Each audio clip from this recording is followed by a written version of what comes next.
Here's the Diana Chaser air pistol in .177 caliber, 4.5 millimeter.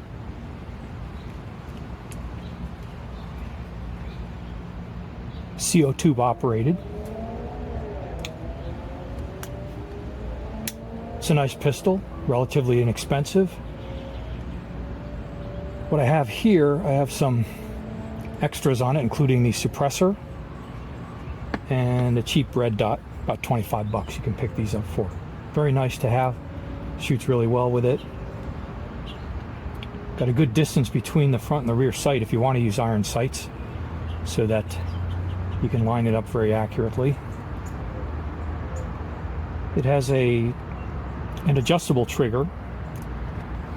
Maybe you see that. You can put the little wrench up through the slot here and adjust it, but I haven't found a need to do that. It's plenty light enough. It also has a safety button right on the trigger itself. Right here. Right there. CO2 goes in here, and this just unscrews by hand.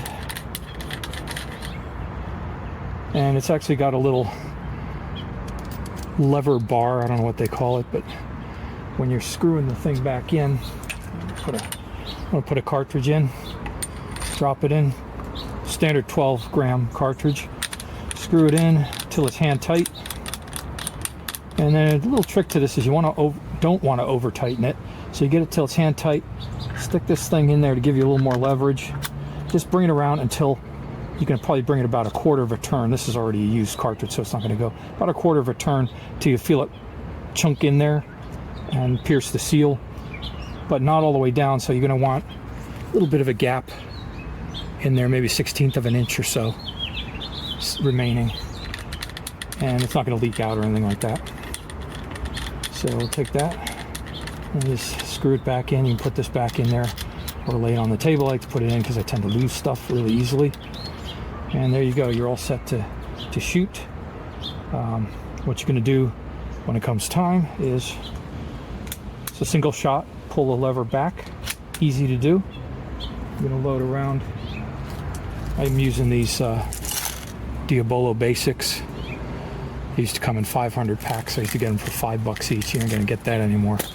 But they're nice little wad cutters. You can see that.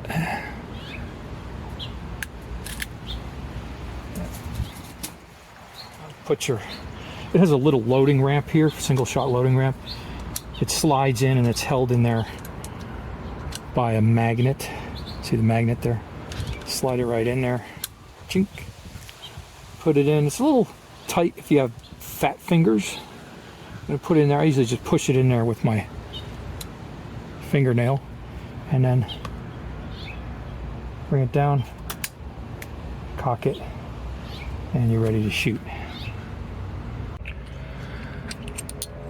Little trick here on the cartridges. These are standard 12-gram CO2 cartridges. These are from Crossman, even though they're branded their parent company, ICOG. Here's a used one. You can see it's pierced right there. Here's a fresh one without the piercing. And what you want to do is take a little Pell gun oil, very thin, kind of reddish oil.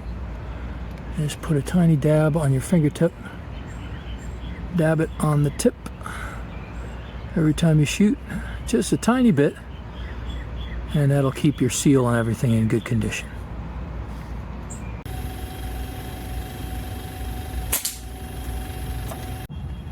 Some people complain about the shape of the grip.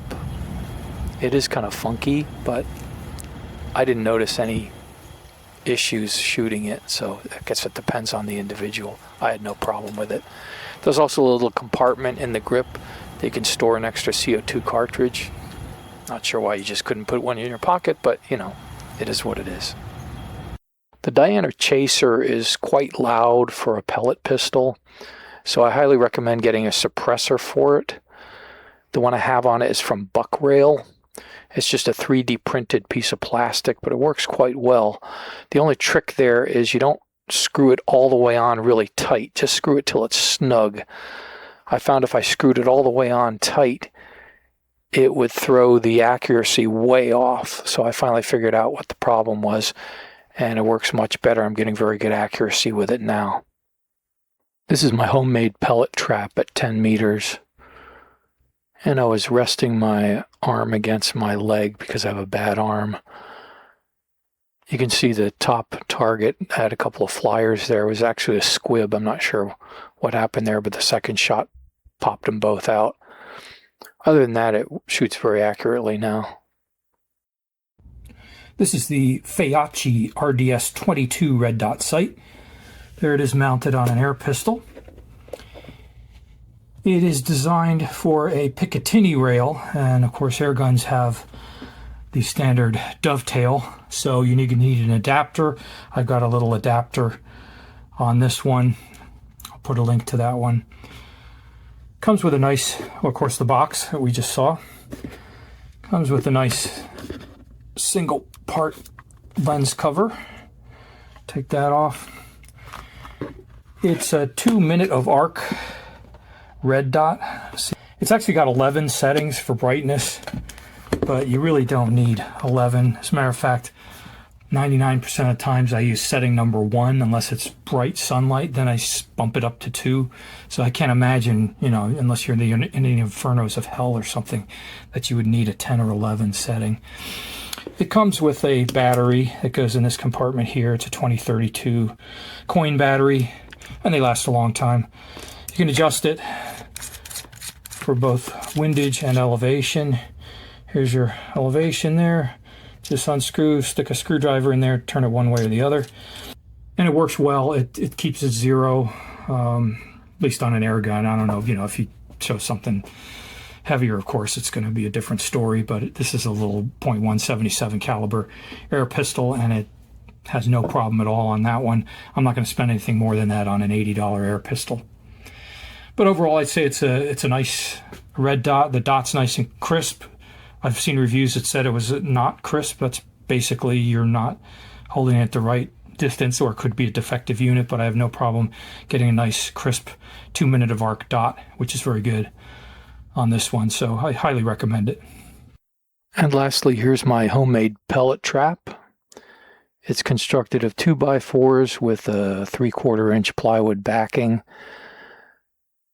And the clay in there is actually stuff called duct seal by Gardner Bender. I'll put a link to that. You can get it in Home Depot and probably other places too.